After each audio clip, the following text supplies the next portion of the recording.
Interesting things have been happening. So ever since the ContraPoints video, I've seen a wave. First I saw a wave of activity on X.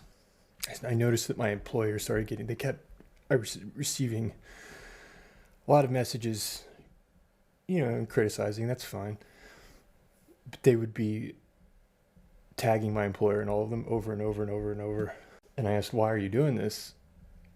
It's a good example of trying to intimidate people out of conversation by threatening their employment, as well as putting words into people's mouths that they've never actually spoken. I've never experienced anything like this before. I've heard about it.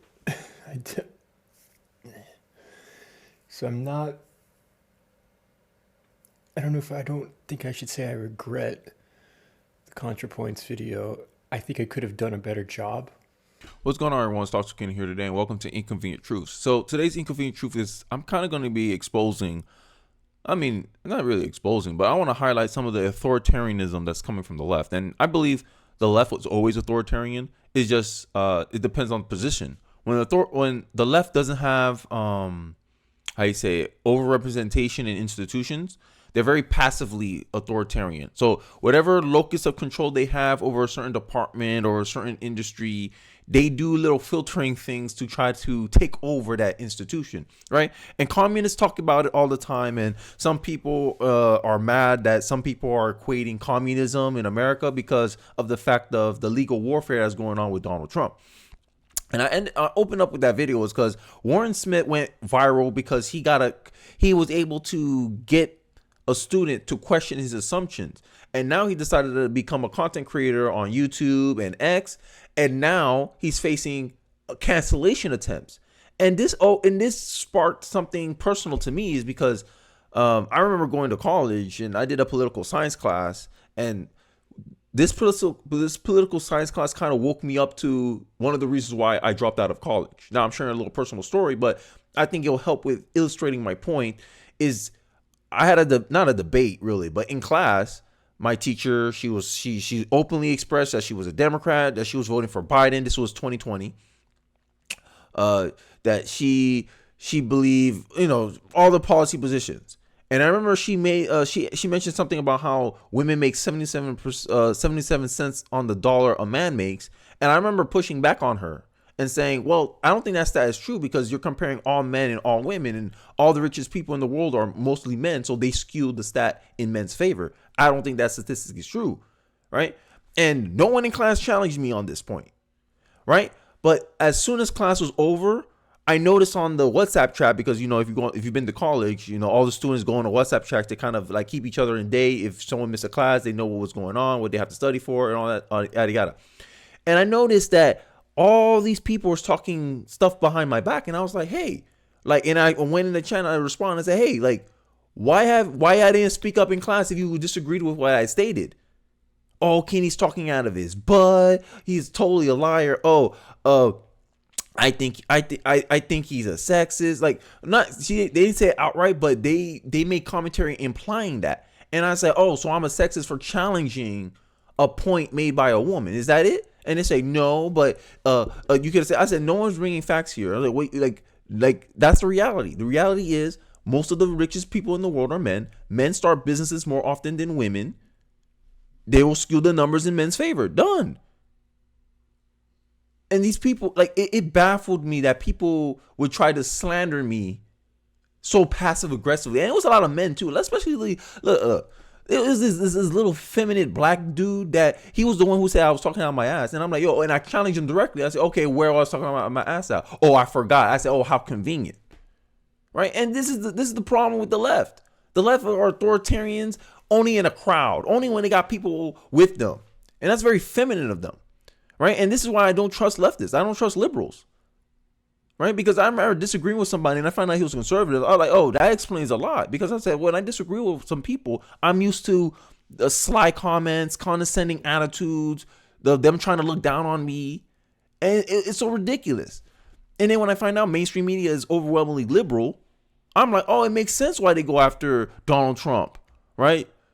George Scarborough goes off on Trump supporters, stupid enough to believe that the fraud trial will lead to communism. It will, because you set a precedent already. Based on the arbitrary judgment of the New York political class, they can go after any business owner, George Scarborough.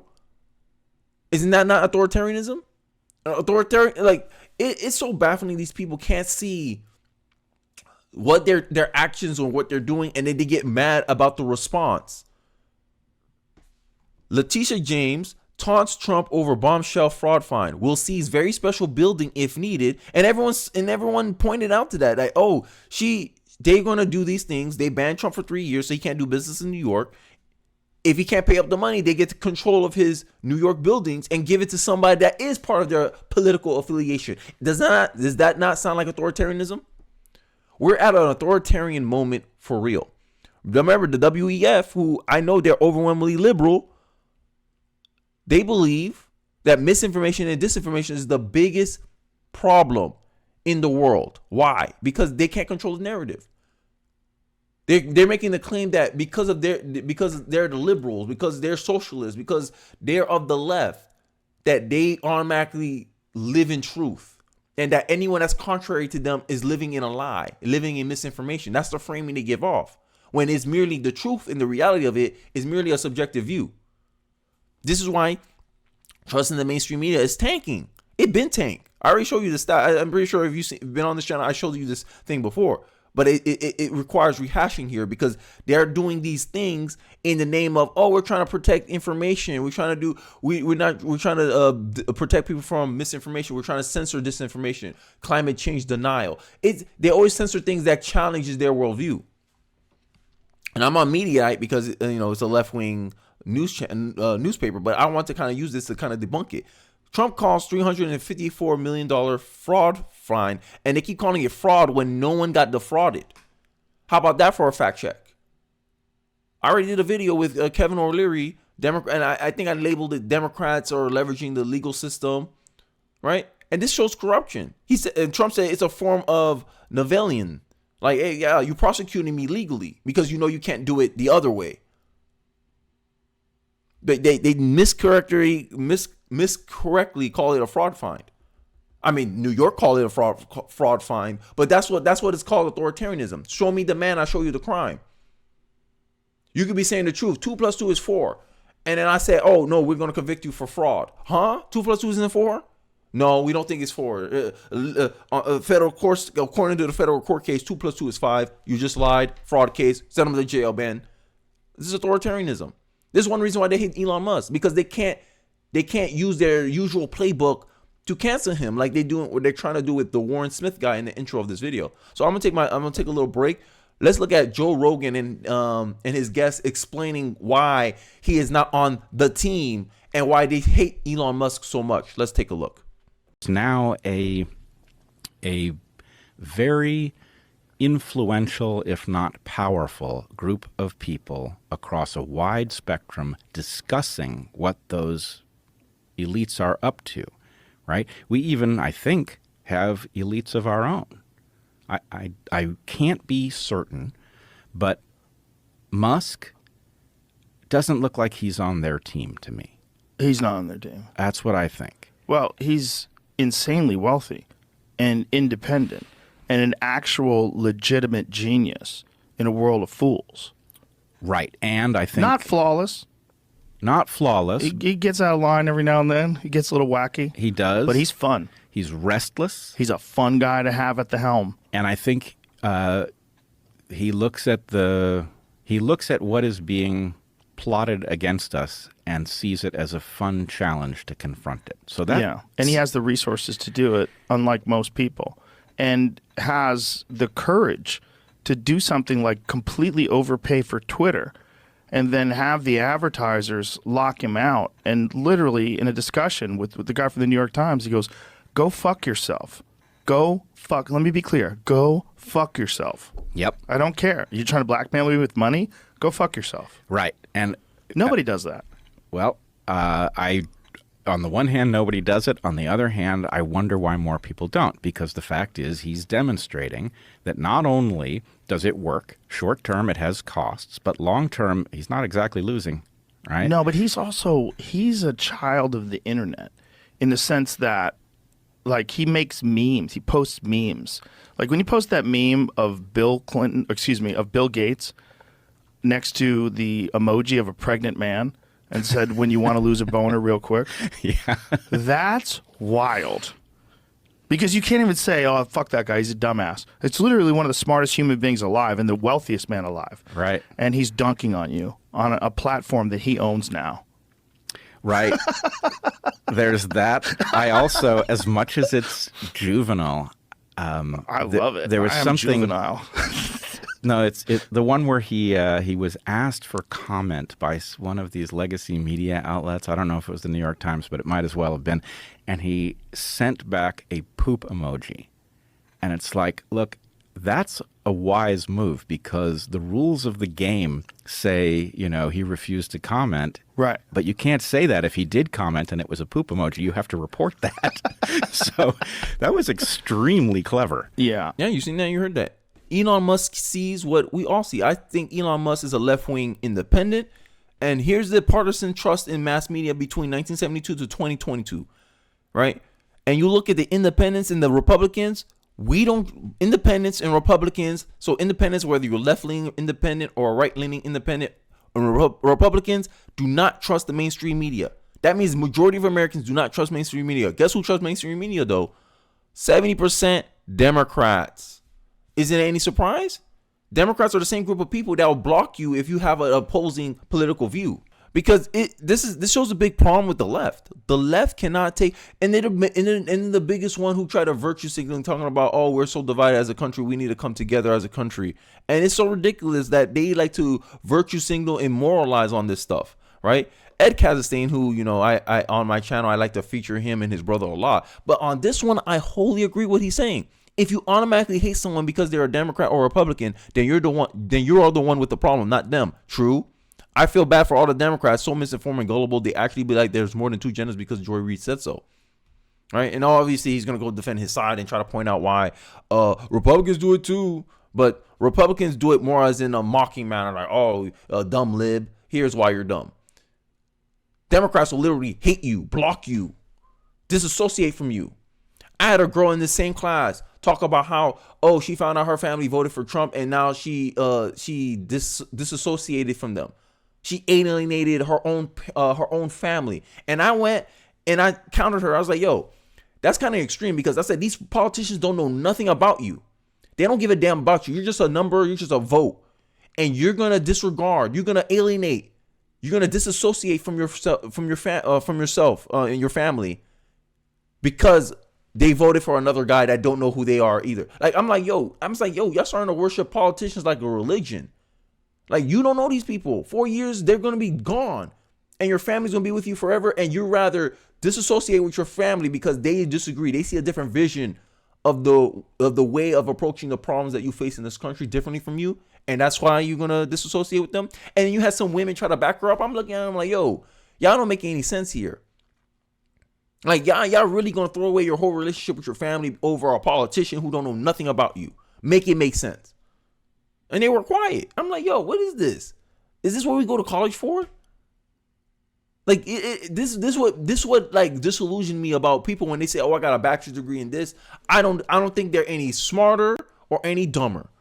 I just know they've been indoctrinated to see the world a certain way. And I'm like, yo, I was like, yo, people are really treating politics like a religion. Excommunicating your family because they decided they're going to vote for Trump.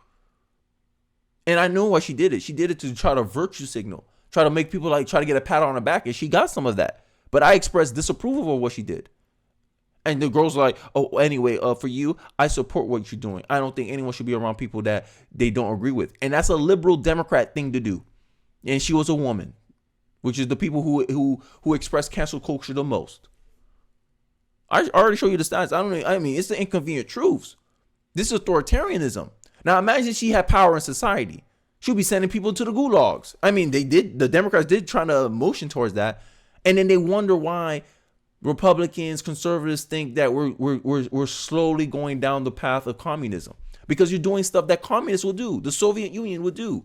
to Donald Trump. But no. We don't live in a communist country. Like the left need to be real about itself. It always pretends that it's so tolerant, but it's not.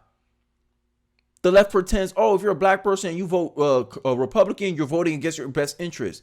Then when you challenge these liberals on that point, okay, how am I voting against my best interest? Tell me some things that you think is in my best interest. Welfare, I'm not poor, so that don't benefit me. Student loan forgiveness, well, that only applies to black women. Black men don't really go to college like that. More taxes, men pay most of the taxes. Men would probably prefer less taxes. Men prefer to be more entrepreneurial. Men want to control more of their finances and their destiny, so they tend to take more risks, aka start more businesses to attempt to do that. That's what I'm doing here. So how is a Democrat better for me than a Republican? The Democrats are not racist. What are you talking about? Racism started with the Democratic Party. Democrats was the party of slavery. The Republican Party was created as an anti-slavery movement. What are you talking about? Throughout your whole history, Democrats, you play plantation politics. You find a vulnerable group of people, you take advantage of them, you give them enough so that way they're comfortable, but they don't have enough where they have the means and luxuries to leave you. That's a slave to me. That's a slave. And you condition the black people to mentally be slaves to the Democratic Party to the point where they're tying their own self-identity with voting Democrat. If you don't vote for me, you ain't black. You got Democrats, racist Democrats in the past, and LBJ saying that I'm gonna have these ninjas voting Democrat for 200 years because he said, look, I signed the civil rights bill, even though I had to have majority Republicans help me pass it against my own party who didn't want to pass it. And then I came back and say, look, man, I got to think politically. We can have these people voting for us for 200 years. Get in line, man. This is politically beneficial for us. If we can't prosecute these uppity ninjas, we might as well use them for our own political ends. That was the Democratic playbook in the 1960s. Democrats don't do anything unless it benefits them politically. I don't know if black people understand this. But this is the inconvenient truth, right? Whether I vote conservative, whether I vote Republican, Democrat, Independent, Green Party, I'm black. You can't take that away from me. And then these same liberals will be like, black people are not a monolith. Okay, so why you have a problem with black conservatives? Because they speak out against the narrative they want to protect. And anyone who speak out against the narrative they want to protect, they attempt to cancel them, attempt to exclude them out of society, smear them, libel them, indict them. Democrats indicted the leading opposition presidential candidate 4 times in 4 different jurisdictions in a little over 4 months. Democrats in New York have gleefully prosecuted him and his company, as you saw from the articles I showed, and are on the threshold of seizing almost $500 million from him, despite there being no similar lawsuit filed in New York ever and no injured party. Meanwhile, the Biden administration got caught leaning on social media companies to censor unwanted views. Does this not sound like authoritarianism to you? Centrist, Republicans, common sense liberals. This don't sound like authoritarianism to you? They have control over the mass media. 90% of the journalists are liberals, Democrat donating activists at this point, telling you that you're stupid enough to think that this fraud case is going to lead us to communism. Of course you're going to say that. You're protecting your guy. You're protecting your team. This is tribal politics. Institutions like academia, overwhelmingly 12-to-1 ratio favoring liberals. You don't think they're going to try to educate the future generations of Americans into their worldview? I already said this before. The college system, the university system has become an ideological church to indoctrinate students into believing. And then you expect me to believe that you're not slanting things to make your side look more favorable. I just showed you a left-wing article. Look, I just showed you a left-wing article. Right? This is the left. You see my thing up here. You see the blue thing. I know the words, ground news need to work on that. But when I show my videos, I leave that up intentionally so that way when someone's viewing my stuff and they see the article, they know what perspective I'm basing this on. And then if you want, you can do your own due diligence and find an opposite opinion. That's why I do it. But they label it a fraud case when no one got defrauded. Those are the facts. Those are the inconvenient truths. So this is you. So you're using the legal system as as an excuse, as a pretext to go after Trump, because your real goal is what? Go after Trump. Letitia James ran on, I'm gonna get Trump. I'm gonna prosecute Trump. They're using Trump as a means of getting political fame, political recognition, more national notoriety. Because without her going after Trump, no one would know who Letitia James is, and that's a fact. What's the claim here? That all this is okay because we aren't as bad as Russia? That's being slightly less arbitrary and more bound up in procedure means we all wave our hands. Normal red-blooded Americans look at the creeping authoritarianism we see in this country, endless lawfare, the corruption of the judicial process, censorship, and they are rightly appalled. They're so appalled that the guy I originally wanted to win the GOP national nomination never had a chance. So yeah, the Biden administration isn't quite as bad as Putin regime. Do you want a cookie? And this is a response to some guy who's saying that he got mad over Trump's commentary saying that corruption is happening in our country, authoritarianism is happening in our country, and I think that is the inconvenient truth. Let me know your thoughts about it in the comment section below. What's your thoughts about the authoritarianism that's creeping in our institutions because it's being pushed by the left? I'm sorry. Many of you have socialists, communists in your party. They're going to push for authoritarianism. That's just the way it is with collectivism. But let me know your thoughts. What's your thoughts? What you guys think about the topic? I'll really be interested to hear. And don't forget to like, comment, and subscribe. And I'll catch you guys on the next Inconvenient Truth. Peace.